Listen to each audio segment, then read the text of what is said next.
Aniskandalo na kinasasangkutan ng kumpanyang Nestle Waters ang grupo na gumagawa ng mga tubig ng Vitel, Contrex at pati na rin Hepar. Hindi mo pwedeng tawagin itong gatas, iba ito. Alam namin na alam ng Elize. Alam namin na mula 2022, alam na nila ang tungkol sa kaso. Alam nila na may mga ilegal na proseso na ginagawa sa mga pabrika ng grupo ng Nestle. Malinaw na malinaw yan. Disyembre 2023 nasa Vergés Guard. Katatapos lang ng 6 na buwang trabaho ng isang opisyal ng regional na ahensyang pangkalusugan sa Ulat Pangkalusugan na sinuri ang mga nangangganib na pinagkukunan ng tubig. Nagpagawa siya ng laboratorio tests at maingat na idinokumento lahat. Natukoy niya ang fecal bacteria, mga pestisidyong matagal nang ipinagbabawal at mga chemical na nananatili sa kapaligiran. Kumpleto ang kanyang ulat. Ibinaba niya ang panulat, pumirma at ipinadala ito sa mga nakakataas. Pagkalipas ng 2 linggo, natanggap niya ang bagong dokumento na wala na ang mga pangalan ng bakterya. Tinanggal ang mga nabanggit sa pestisidyo at pinalitan ng mga talatang pumupuri kay Nestle. Ipinaliwanag ng mga nakakataas niya na naaprubahan ang mga pagbabagong ito kasama ang presidente ng Nestle Waters. Nagulat siya, kaya inalis ang pirma niya at tumanggi siyang ilagay ang pangalan sa dokumento. Nagbabala rin siya pero walang nakinig. Tandaan ninyo siya dahil mahalaga siya sa kwento. Habang naguguluhan ang ating opisyal, milyon-milyong Pranses naman. Tahimik nilang binibili ang Perrier, Vitel at Contrex habang iniisip na tama ang pagpili nila para sa kalusugan. Ngayon, paano nagawa ng kumpanyang 150 taon nang ipinagmamalaki na nagpapakain sa mundo na makontamina ang sarili nilang mga pinagkukunan ng tubig sa loob ng 15 taon nang walang pumigil? Paano nagawang resolbahin ang pandarayang nagkakahalaga ng 3 bilyong euro sa multang 2 milyon lang? At paano nagawa ng mga ministeryo, mga prefekto at mga ahensyang pangkalusugan na baguhin ang mga opisyal na ulat sa utos ng isang Swiss na multinasyonal? Kumusta team mindset? Sana ay okay kayo. Ngayon, tatalakay natin ang Nestle, ang kumpanyang may pinakamahabang boycott sa kasaysayan ng negosyo. Mabilis ninyong malalaman kung bakit. Noong 1866 sa Vevey, Switzerland, isang bayan sa tabi ng lawa ng Lehmann, si Henry Nestle, isang Aleman na parmasyutiko, ay tumakas sa pampulitikang panunupil at nanirahan sa Switzerland. Napansin niya ang isang bagay na labis niyang ikinabahala. Libu-libong sanggol sa Europa ang namamatay taon-taon. Hindi sila may sakit, pero sa tingin niya, mas malala pa ron. Dumaranas sila ng malnutrisyon. Hindi makapagpasuso ang kanilang ina at wala ring maaasahang pamalit sa gatas ng ina. Kaya ilang taon siyang nag-eksperimento sa laboratorio sa paghahalo ng gatas ng baka at asukal hanggang sa makuha ang tamang formula. Ang unang paggamit ng kanyang harina na may gatas ay nagligtas sa isang 15 araw na premature na sanggol na sumuko na ang mga doktor. Para kay Henry Nestle, ang kanyang trabaho ay magligtas ng buhay. Matapos ang ilang taon ng pagpaunlad ng produkto, ibinenta niya ang kumpanya noong 1,875 sa halagang 1 milyong Swiss francs at nagretiro.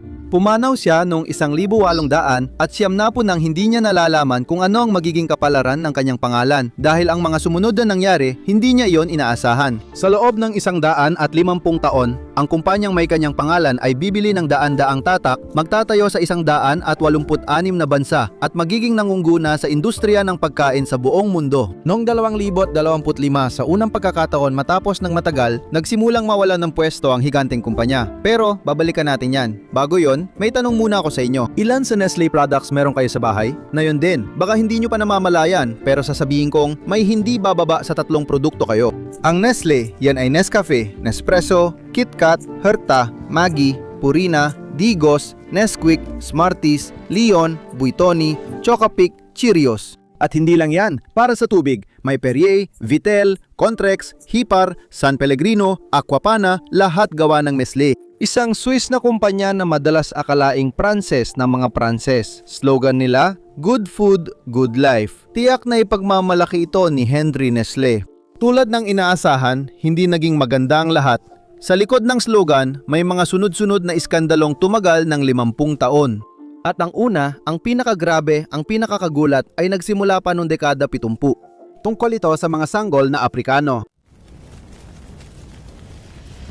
Nasa dekada 60 tayo sa isang maternity hospital sa Senegal. Isang babaeng bagong panganak ang nilapitan ng nurse na nakaputing Amerika na nag-abot ng bote ng gatas at sinabing mas mabuti ito sa sanggol. Nagtiwala ang babae at tumigil sa pagpapasuso. Ang totoo, hindi nurse ang babae kundi sales agent ng Nestle. Noon pa, kontrolado na ng Nestle ang merkadong ito. Dahil sa mabilis na pag-unlad ng Afrika at paglaki ng mga lungsod, nakikita ng Nestle ang malaking merkado. Milyon-milyong ina ang maaring bumili ng gatas na pulbos nito. Pero may isang fundamental na problema ang sadyang pinipiling balawalain ng kumpanya. Hindi pareho ang pagbebenta ng gatas na pulbos sa Europa at Afrika. Sa Europa, may malinis na tubig at marunong magbasa ng tagubilin ang mga ina. Kaya nilang bumili ng produkto ng regular, samantalang sa Afrika noon, karamihan ay hindi. Mataas ang hindi marunong magbasa at maraming pamilya ang nasa matinding kahirapan. Nagpapadala pa rin ang Nestle ng mga babaeng sales agent na nakaputing Amerikana sa mga maternity hospital sa Afrika para mamigay ng libreng mga sample ng gatas na pulbos. Ang ideya ay magmukha silang nurse para magtiwala ang mga ina at tumigil sa pagpapasuso. Alam nyo namang delikado ang maling paggamit ng mga produktong ito. Kaya pakiramdam nyo ba may pananagutan kayo sa posibleng mangyari? Nararamdaman naming may pananagutan kami sa abot ng makakaya ng isang kumpanya. Sa ganitong paraan, naglalabas kami sa merkado ng mga produktong mataas ang kalidad, mga produktong espesyal na ginawa. Naglalaan kami ng malaking pagsisikap para gumawa ng malinaw na etiketa na nagbibigay alam sa mga ina tungkol sa paggamit at panganib. Maraming mga ina ang hindi marunong magbasa. Maraming mga ina ang hindi marunong magbasa. Yan ang dahilan kung bakit gumawa kami ng mga pictogram na sa ganitong mga sitwasyon makakatulong sa ina na magamit ng tama ang produktong ito. Higit pa roon, kadalasan hindi ang mga ina mismo ang nagpapasya gumamit ng mga produktong ito, kundi pinapayuhan sila ng mga sistema ng kalusugan at mga pediatrician. Maaring naimpluwensyahan ninyo ang pediatrician. Inuimpluwensyahan namin ang pediatrician na siyang nakakaalam na kailangan ng ina ang produktong ito. Inuimpluwensiyahan namin ang pediatrician sa pagsasabi sa kanya, ito ang maaari naming ialok.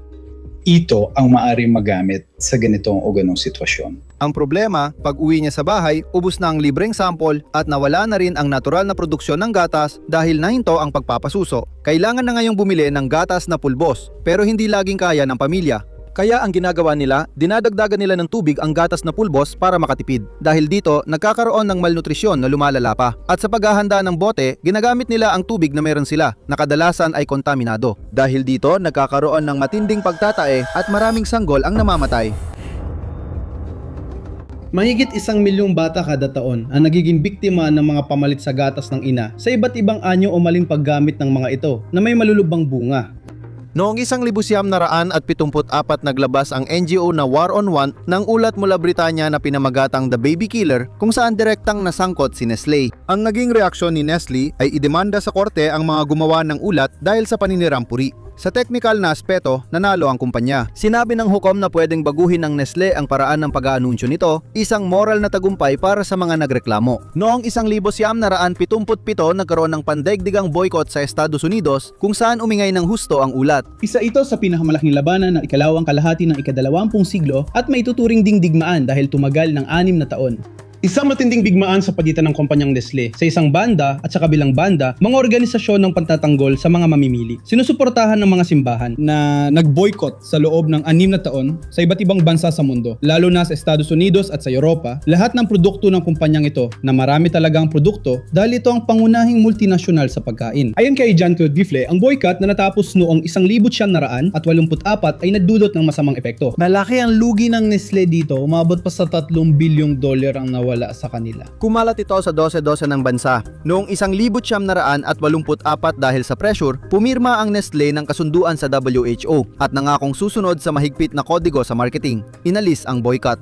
4 na taon matapos, naglabas ang IBEFA ng bagong ulat. Nilabag ng Nestle ang kakatatapos lang itong pirma ang kodigo. Binahan nila ng libreng sample ang mga health center sa developing na bansa, gaya nun. Bumalik ang boycott at hindi na ito natigil. Ang boycott laban sa Nestle na nagsimula noong 1977 ang pinakamatagal na boycott ng kumpanya sa kasaysayan ng global na negosyo, halos 50 taon na. Aktibo pa rin ito sa maraming bansa at suportado ng libu-libong organisasyon. Ang kakaiba, taliwas sa iniisip ng iba, nabubuhay pa rin ang isang brand kahit may iskandalo. Tradisyon na ito ng Nestle. Para maintindihan na hindi ito kwento ng nakaraan, Noong 2024, ibinunyag ng Swiss NGO na Public Eye na ang Cerelac na pambatang sireal ng Nestle na binebenta sa 20 bansa sa Africa ay may hanggang 7.5 gramo ng idinagdag na asukal kada serving. Sa Switzerland, ang parehong produkto ay binebenta na walang idinagdag na asukal. Noong 2025, 19 na organisasyon mula sa Africa ang naglabas ng bukas na liham para hilingin sa Nestle na itigil ang mga praktika nito. 50 taon matapos ang mga puting uniforme sa mga maternity ward sa Africa, patuloy pa rin nabebenta ang Nestle na magkaibang produkto para sa mayaman at mahirap.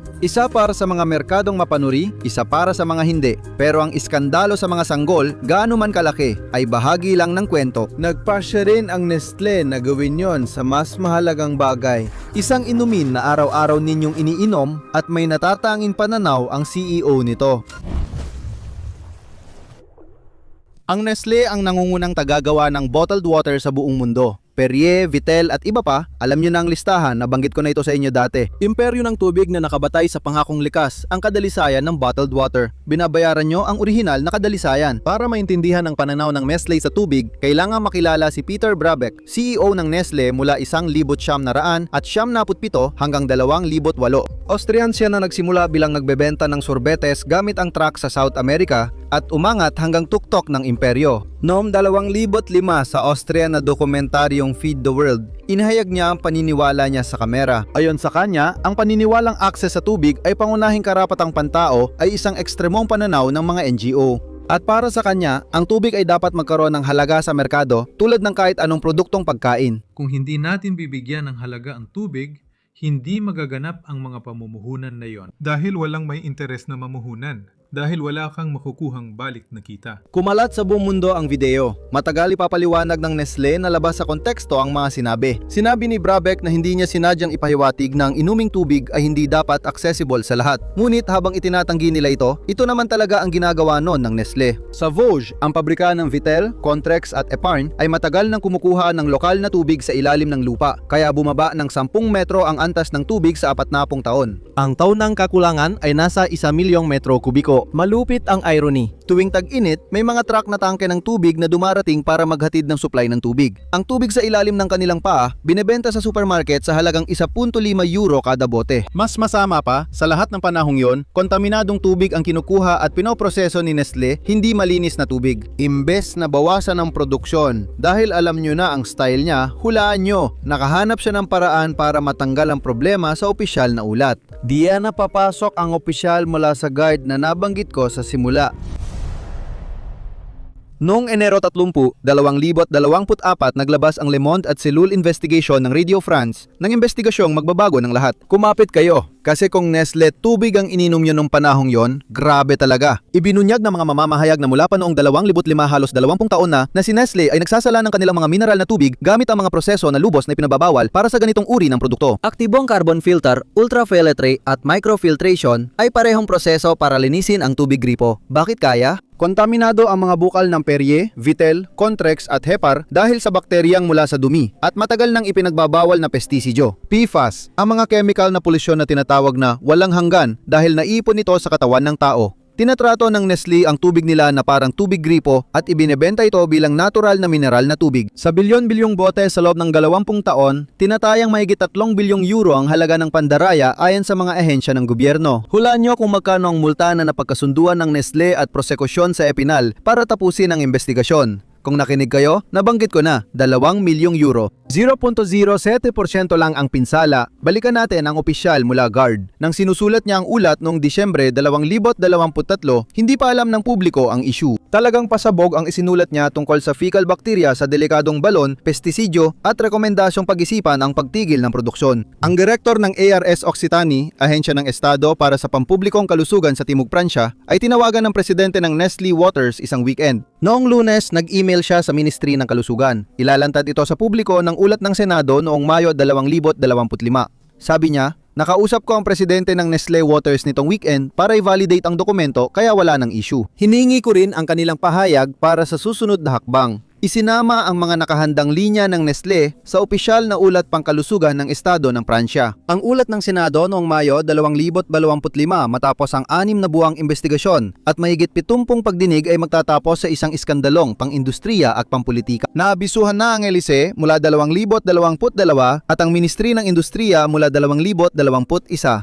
Pumayag ang ilang ministeryo at isang prefect na baguhin ang mga ulat sa kalusugan sa kahilingan ng Nestlé. Binuksan ang investigasyong hudisyal noong 2025. Ginawa ang paglilitis sa Nancy noong Marso 2026, humiling ng pagpapawalang sala ang Nestlé, hatol sa Mayo 27. Ngayon, milyon-milyong bote ng Perrier ang binibenta pa rin sa mga supermarket bilang natural na mineral na tubig, at ang ilan ay may paalala na pilitang idagdag ng Nestlé. Maaring hindi maituring na natural mineral water ang mga boteng ito. Nagbebenta ang Nestlé ng natural na mineral na tubig, pero inaamin din nilang maaring hindi ito natural na mineral na tubig. Sa totoo lang, wala itong saysay. Maglagay ng bote na may label na natural na mineral na tubig, pero nililinaw ding hindi ito siguradong totoo. Pero dapat pa rin may hustisya at karma. Unti-unting nararamdaman ang epekto. Noong 2024 unang bumaba ang kita ng Nestlé matapos ang ilang taon. Noong 2025 bahagyang bumaba pa ito sa 8 na bilyong Swiss franc sa wakas, naririnig na ang mga mamimili at unti-unting nasisira ang imahe ng tatak. Sa unang pagkakataon matapos ang matagal na panahon, nagdududan ang lahat kung di matitinag ang imperyo. Heto ang aral sa negosyo mula sa kwentong ito. Sa 150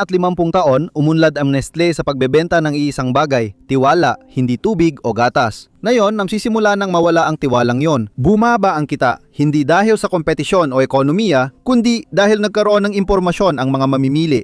Ang tanong, ano ang iyong ibinebenta? Kaya mo ba itong panindigan sa harap ng lahat? Si Henry Nestlé ay gumawa ng produkto para magligtas, pero ang kumpanyang nagdadala ng pangalan niya ay nagiba ng landas. Ngayon, nagsisimula na silang magbayad. Kabaligtaran ni Picard, espesyalista sa frozen food na itinatag para padaliin ang buhay ng mga Pranses, hinarap nito ang pinakamalaking food scandal at sinubukang nakawan ng mga vulture fund at naging paboritong kumpanya ng mga Pranses gaya ng makikita sa video.